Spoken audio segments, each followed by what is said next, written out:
Première vidéo. Let's go. Ah bordel, ça fait trop bizarre, je vous jure. Je me sens en malaise ultime là. En vrai, je vous jure, je sais pas comment les youtubeurs font pour avoir autant d'énergie. À chaque fois, je suis un peu choqué. Ils doivent forcer, c'est pas possible. Damn, les gens. Damn. Salut à tous, donc ici Ilyes. Et je suis actuellement au Japon, donc vraiment première vidéo, encore une fois, ça fait plaisir. Et je suis venu là, entre guillemets, pour vous parler un peu de mon expérience, parce que moi j'ai fraîchement activé mon PVT. Et il me semblait que justement dans les vidéos qui parlaient des PVT, je sais pas, je trouvais qu'il manquait un truc. Et donc je me suis dit, peut-être ça peut être intéressant de vous donner 2-3 petits conseils justement concernant ce sujet-là, pardon. Là, je bégaye les gars, j'en peux plus, j'ai envie de me... Non, plus sérieusement, vraiment, l'idée en fait de cette petite vidéo que je lance, c'est tout simplement de partager mon expérience de PVT de mon côté, puisque je l'ai fraîchement activé. Et vous allez comprendre pourquoi, parce que vous allez vous dire déjà, mais qu'est-ce qu'il nous parle là? Lui, il a fraîchement activé son PVT et il veut nous expliquer comment ça marche et tout. Non, ça va bien se passer déjà. Ne t'inquiète pas, ça va bien se passer. Bien se passer, ne t'inquiète pas. T'inquiète pas. Hein? Ne t'inquiète pas. Et vous verrez, ça va prendre tout son sens ce que je vais vous dire. Je sais pas si... je crois que je me suis pas présenté, mais peut-être il y a certains qui viendront de la commune de Yann. Et du coup, j'avais expliqué un peu ma situation. Donc moi, de mon côté, Ilyes, je vis du côté de Yokohama, pas trop loin de Tokyo en ce moment. Et je viens d'activer fraîchement mon PVT, comme je vous le disais. Et l'idée derrière, en fait, c'est de vous expliquer un peu mon profil particulier, parce qu'en fait, j'étais au Japon depuis quelques mois avant de pouvoir activer mon PVT. Donc maintenant, moi, je veux vous balancer mes quelques astuces concernant le PVT là maintenant. Mais sinon, dans ma chaîne, vous verrez, en tout cas, j'espère que ça va pouvoir continuer, proposer un peu de contenu, un peu par-ci par-là. Avant mon PVT, j'ai fait quelques voyages. Donc l'idée, c'est un peu de partager ces expériences-là. Et vous allez voir, des fois, on se marre bien. Donc dans cette vidéo, moi je vais vous proposer 3 conseils qui selon moi sont super importants. Peut-être il y en a un au moins de ces conseils qui je pense n'avait pas été prodigué ou j'ai pas entendu ce discours-là en fait de la part des PVTistes. Peut-être c'est moi, hein, j'ai pas...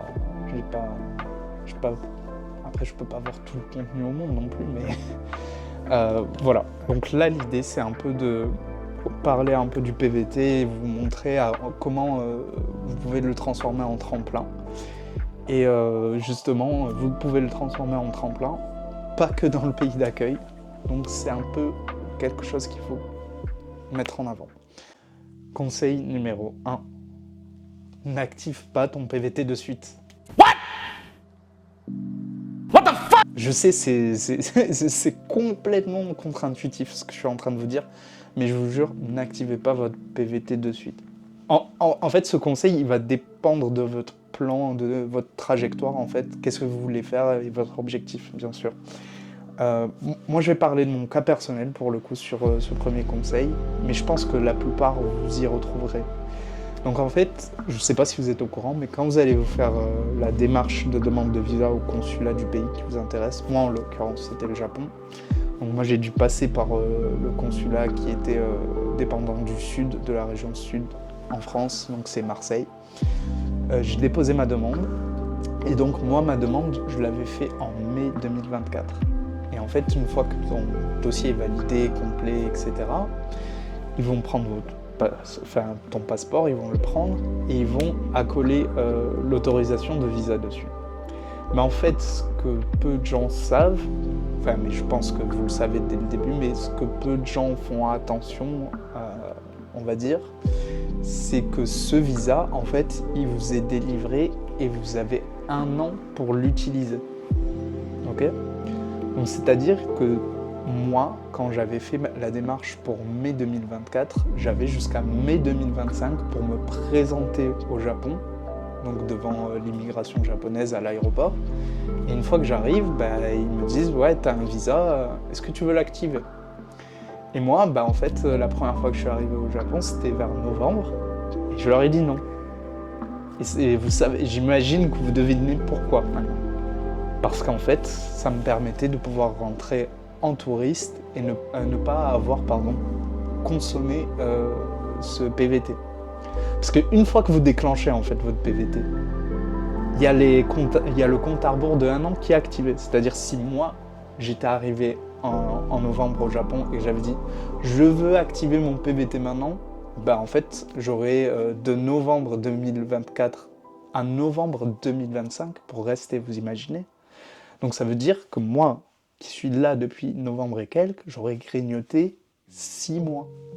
6 mois, c'est énorme, hein. Vous réalisez pas. Et c'est pour ça que je vous conseille vraiment, parce que moi, mon objectif, c'était pas seulement d'aller au Japon.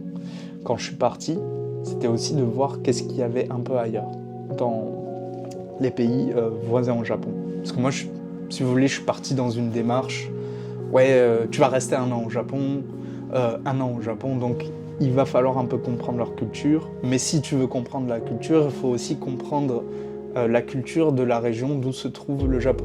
Donc Asie du Sud-Est, etc., Pacifique, etc. Enfin bref, vous avez compris. Donc moi, dans mon projet que j'avais avant de me lancer dans mon PVT, c'était aussi de voyager. Que ça soit au Japon ou ailleurs. Parce que moi, j'ai déjà vu plein de gens se faire la bêtise, et là vraiment j'appelle ça une bêtise, d'activer son PVT alors que vous savez que vos premiers mois de présence au Japon, ça va être que des vacances. Enfin, vous comprenez quoi, à un moment donné, vous allez arriver, vous aurez grignoté déjà, 2-3 mois de votre PVT, et imaginez juste si vous aviez des objectifs, que ça soit d'expatriation, ou juste on pourrait plutôt appeler ça immigration. Vous avez des objectifs de vous immigrer au Japon par exemple, et vous avez déjà grignoté 3-4 mois, peu importe, parce que vous cherchiez du boulot, mais avant vous vouliez vous faire plaisir et faire des vacances et voir le Japon et l'explorer.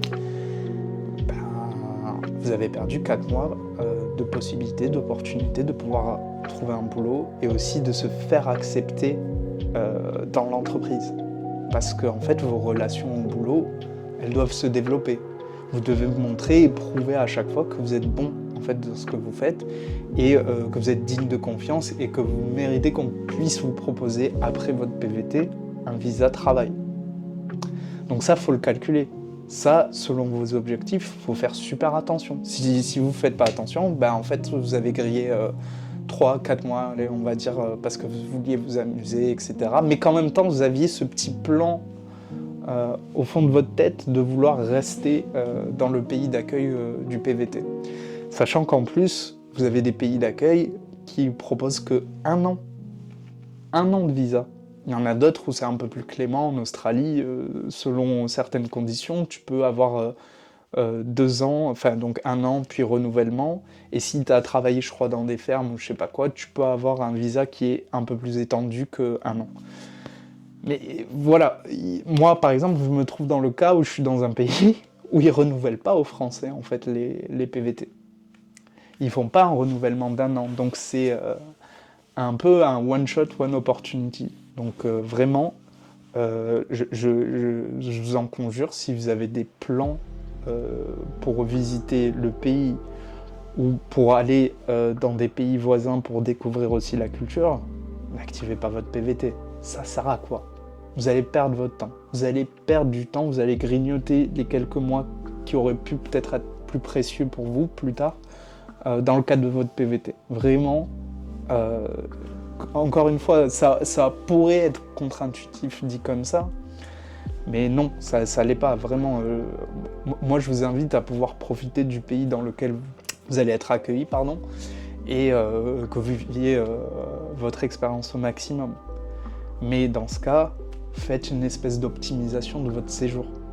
Un peu comme moi, ce que j'ai fait. Moi, je suis venu, j'ai voulu visiter d'autres pays voisins à côté, j'ai fait aussi des tours au Japon, je suis passé par le fameux triangle, Osaka, Tokyo, Kyoto, je suis allé dans le sud, je suis passé par Fukuoka, Okinawa, enfin j'ai voulu voir, j'ai vu.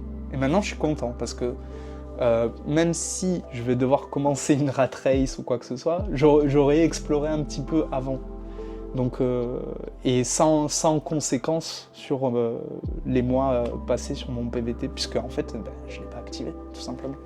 Donc vraiment, s'il vous plaît, quand vous voulez programmer un PVT, ce n'est qu'un conseil. Si vous voulez passer quelques temps en mode vacances dans le pays où vous allez avant, et en plus même faire des vacances, ça vous permet de voir si vous adhérez à la culture du pays ou pas. Si vous vous sentez mal, peut-être ça vaut pas le coup de se lancer dans le PVT au final. Mais bon, en général, si on prend la décision d'un PVT, je sais que c'est qu'on est chaud.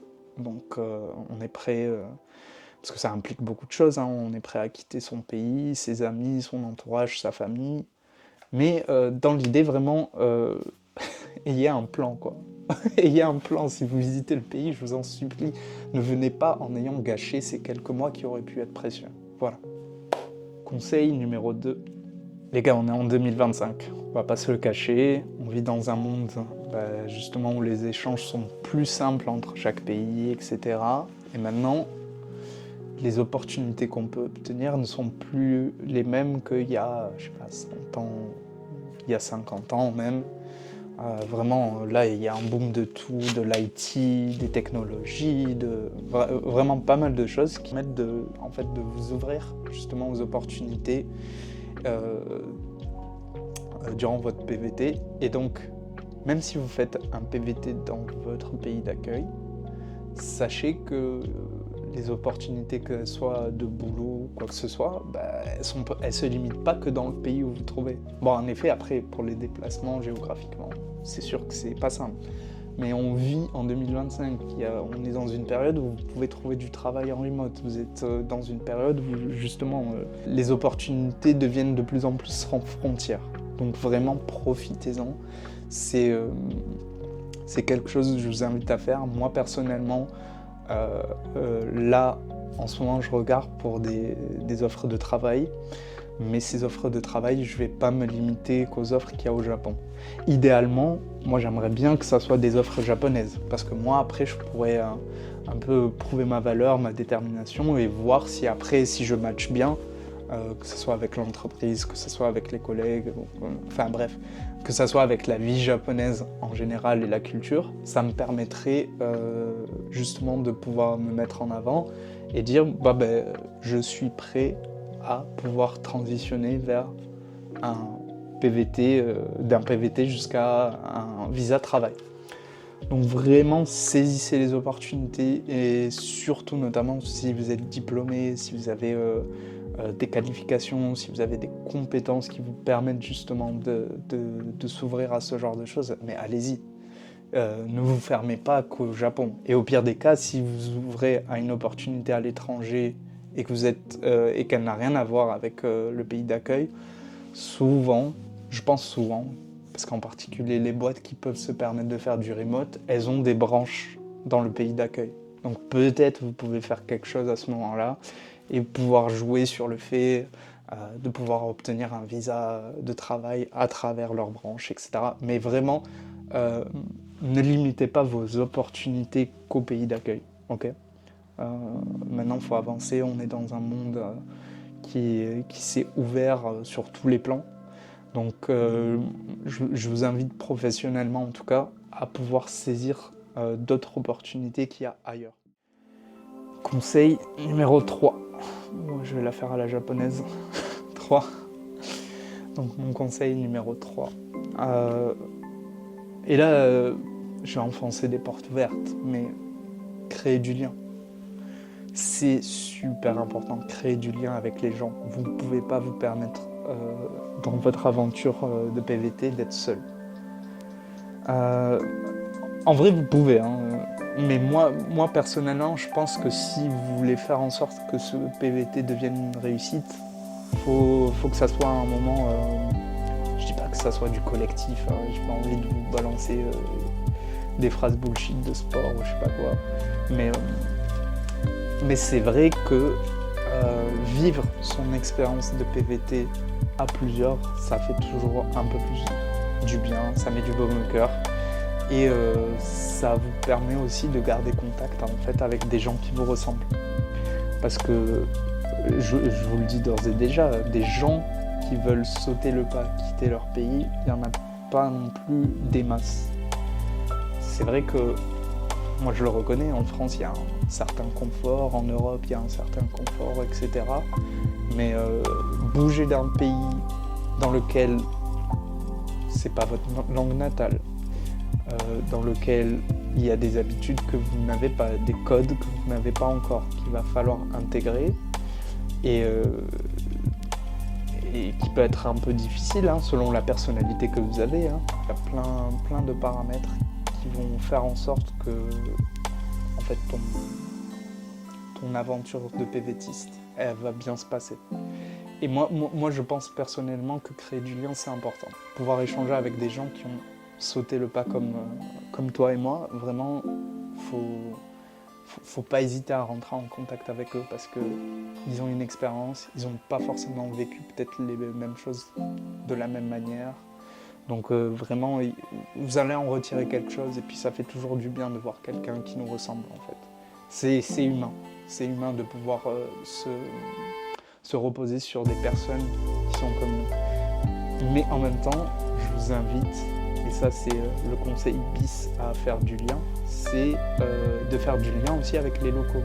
Parce qu'en fait, vous êtes venu dans un pays, c'est pas juste pour pouvoir retrouver ton ami français ou tes autres amis PVTistes d'Europe qui te ressemblent. PVT, c'est censé être un challenge pour vous de votre côté. C'est un challenge intérieur. Vous allez devoir vous confronter aux difficultés que j'ai mentionnées avant, que ce soit les langues, etc. Et fréquenter des gens qui ne sont pas comme vous et qui ont une autre culture. Essayer de les comprendre. Et pour tout simplement pouvoir communiquer avec eux, il va falloir un moment rentrer en contact avec eux. C'est une condition sine qua non. Mais vous allez en retirer beaucoup de bénéfices. Déjà pouvoir parler, pouvoir construire du lien avec ces gens-là, ça va vous faire un grand bien. Parce que vous allez tout simplement créer votre petit réseau autour de vous avec ces personnes-là et elles vont vous permettre de vous élever de votre côté. Et des fois, c'est pas forcément comment dire, c'est pas, quand je dis vous élever, c'est pas dans le sens vous élever avec des intérêts économiques ou quoi que ce soit. Non, c'est juste vous, personnellement, vous allez vous enrichir tout simplement en pouvant parler avec eux. Genre, moi par exemple, le japonais, je vous jure, c'est un vrai challenge et moi j'ai envie de réussir. Et peut-être je vous en parlerai dans une autre vidéo, mais c'est vraiment un objectif énorme que je souhaite accomplir. Et moi je vous souhaite de réussir vous aussi sur ce niveau-là, surtout quand c'est des langues un peu qui sortent un peu d'ailleurs, qui sont pas culturellement très liées à nos ancêtres les Gaulois, devrais-je dire, mais à la culture latine on va dire. Mais vraiment, vous allez en bénéficier à un moment donné, que ce soit vous allez manger de la cuisine tradie avec eux, vous allez parler avec eux et apprendre des nouveaux mots, que ce soit tout simplement vous allez vous retrouver ensemble à passer des bons moments et à partager des rites culturels que vous connaissiez peut-être pas, mais faut sauter le pas en fait. Faut sauter le pas, faut y aller et faut pas penser que une expérience de PVT, ça doit se vivre seul. Faut vraiment l'intégrer et si vous voulez réussir ça, faut vraiment vous mettre dans l'idée qu'à un moment, il va falloir rentrer en relation avec des gens et faire du lien. Donc voilà, j'ai l'impression que je me répète pour ce troisième point, mais bon. C'est ma première vidéo, soyez indulgents s'il vous plaît, ça ferait pas de mal pour moi. Et si vous avez des retours, si vous vous retrouvez aussi un petit peu sur les conseils que je viens de donner, n'hésitez pas à me le mentionner dans les commentaires. Moi je suis curieux de savoir un petit peu les, les aventures ou les mésaventures des PVTistes, et s'ils se retrouvent dans ce que j'ai dit, ça ferait pas de mal en tout cas à savoir ça. En tout cas je vous remercie, et sur ce, à la prochaine vidéo. Ciao.